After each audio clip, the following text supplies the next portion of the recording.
మనస్సును తిన్నగా నిలిపిన ఎడల, నీ చేతులు ఆయన వైపు చాపిన ఎడల, పాపము నీ చేతిలో ఉండకుండా చూచి నీవు దాన్ని విడిచిన ఎడల, నీ గుడారంలో నుండి దుర్మార్గతను నువ్వు కొట్టివేసిన ఎడల, నిశ్చయముగా నిర్దోషవై నీవు సంతోషించెదవు, నిర్భయుడివై నువ్వు స్థిరపడి ఉందువు, నిశ్చయముగా నీ దుర్దశను నువ్వు మరచెదవు. దాటిపోయిన పారు నీటిని జ్ఞాపకం చేసుకున్నట్లు నీవు వాటిని జ్ఞాపకం చేసుకునేదవు.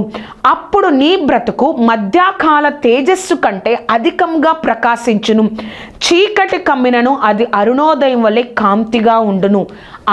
నీ మనసు ఆయన వైపు ఉంచాలి, నీ చేతులు ఆయన వైపు చాపాలి, నీ ఇంటిలో ఉన్న పాపాన్ని నువ్వు తీసివేయాలి. ఇవన్నీ నువ్వు చేసినప్పుడు దేవుడు తప్పకుండా నీ కోసం సమస్తాన్ని సిద్ధపరుస్తున్న దేవుడు, ఎలా అయితే ఎస్తేరు గ్రంథంలో దేవుడు పని చేశారో, సమస్తాన్ని సిద్ధపరిచి వారిని నిలబెట్టారో, నా జీవితంలో